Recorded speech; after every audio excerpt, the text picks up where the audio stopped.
você tem um núcleo dessa fotografia. Não aparece tudo que tem na fotografia. Pro lado de cá vai ficar fora, pro lado de lá vai ficar fora, um pouco embaixo, um pouco em cima, mas você tem um núcleo. É naquele núcleo que é a matrix, ou a matriz, onde você vai fazer a pesquisa.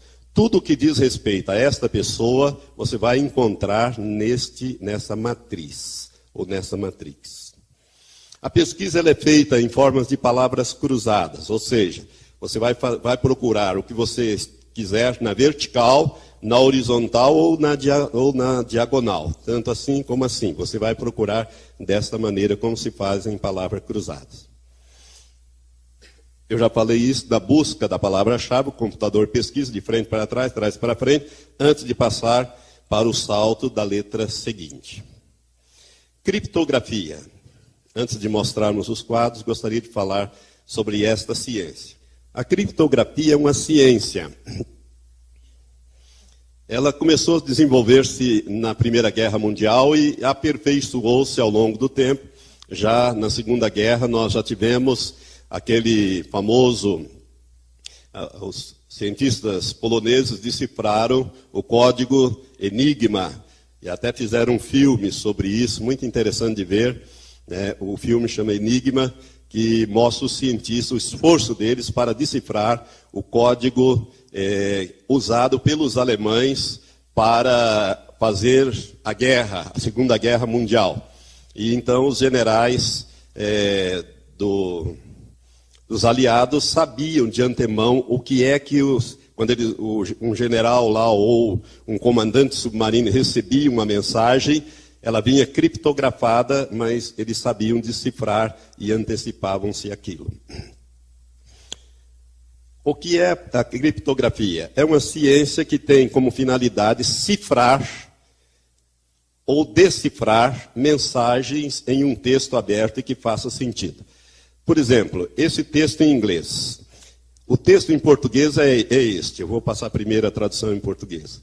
Rips explicou que cada código é um caso de ir adicionando cada quarta letra, ou 12ª, ou 50ª letra, para formar uma palavra. Isso aqui faz sentido para nós? Faz. Não é? É isso que eu estou acabando de dizer. O código é o caso de ir adicionando, ou seja, saltando, né, cada quarta letra, ou 12ª letra, ou 50ª letra, para formar uma palavra.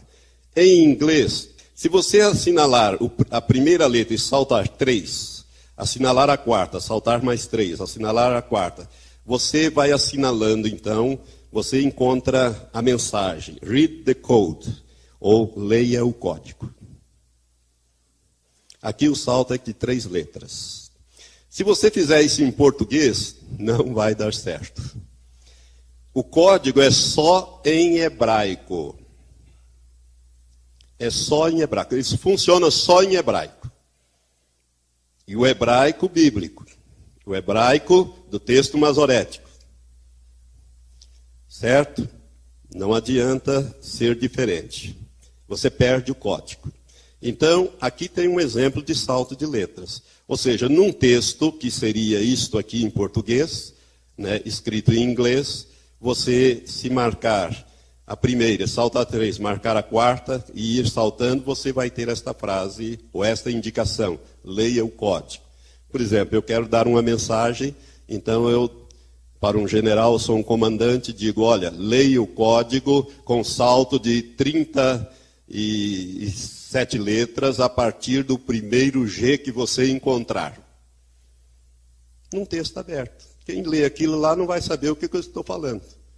Né? Mas ele, sabendo como procurar, ele vai ter isto aí para trabalhar. A Bíblia, e quando eu estou falando aqui na Bíblia, eu estou me referindo à Bíblia hebraica, o Antigo Testamento, é um livro criptografado. Totalmente criptografado. Agora nós temos que fazer algumas observações muito importantes aqui, e eu gostaria que você fixasse bem.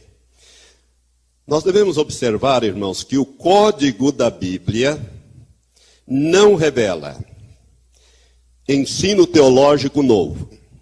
Se revelasse, nós tínhamos que rejeitar. Por quê?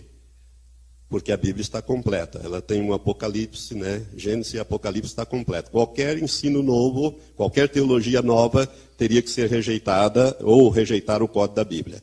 Não tem ensino teológico novo. Não tem revelações ou doutrinas novas. Não tem. O que o código da Bíblia revela são fatos ou acontecimentos que nós podemos situar no passado, no presente ou no futuro.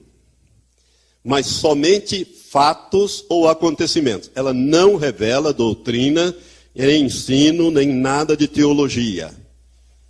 Ela só revela fatos ou acontecimentos. Isso é muito importante você entender isso, tá? Apenas fatos ou acontecimentos.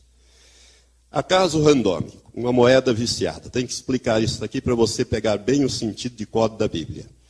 Se você pegar uma moeda e jogá-la para cima, a probabilidade é que ela dê 50% de cara e 50% de coroa, não é? Com uma pequena variação para um lado ou para o outro. Isso é o normal. Isso é a lei das permutações, combinações e arranjo, aquela parte da matemática que a gente estuda e nunca aprende direito, né? No tempo do colégio, né? Eu mesmo já me esqueci de tudo isso. Mas me lembro que era essas leis das probabilidades, 50%, 50%. Ou 48% para um lado, 52% para o outro, assim. Então, é mais ou menos isso. Mas se você pegar uma moeda e jogá-la 20 vezes para cima, e nas 20 vezes ela cair do lado de coroa, o que você vai concluir que essa moeda aconteceu com ela? É uma moeda viciada. Alguém preparou esta moeda para que toda vez que ela fosse jogada para cima, ela caísse do lado coroa, nunca desce cara. É mais ou menos como o gato. Toda vez que você joga o gato para cima, ele cai sempre em pé, né? A menos que ele não tenha espaço para virar. Se o espaço for muito pequeno, ele não vira, mas não vai fazer essa experiência, hein, irmão? Mas a meninada já fizeram essa experiência. O gato, ele vira no ar. Não tem conversa. Pode jogar, ele cai sempre em pé, né? Então o gato é esperto, né? Mas a moeda, se ela cair sempre de um lado, você diz, ela é viciada. Alguém preparou essa moeda para que quando ela fosse jogada, ela só desce de um jeito. Ela caísse sempre de um jeito. Ora, a probabilidade científica na matemática e na estatística é o seguinte. Se você encontrar uma vez em 100, ou seja, a possibilidade de que alguma coisa foi preparada para que, se você jogasse 100 vezes, apenas uma, ela desse coroa, e todas as outras vezes ela desse cara, isto é um resultado excelente na matemática, é aceito cientificamente. 1 em 1000 é extraordinário. Agora, o nome de Isaac Rabin, as probabilidades matemáticas de que isso fosse obra do acaso, ou um acaso randômico, obra do acaso é apenas uma em 3.000 possibilidades. Ou seja, não é obra do acaso. E o código da Bíblia, a possibilidade, as descobertas que eles fizeram desses 32 rabinos, com as datas de nascimento, 64 itens, né? E mais 32 nomes, datas de nascimento, 32, e mais 32 nomes, eles descobriram que o código da Bíblia é 1 em 10 milhões de vezes. Cientificamente está comprovado que a Bíblia está criptografada.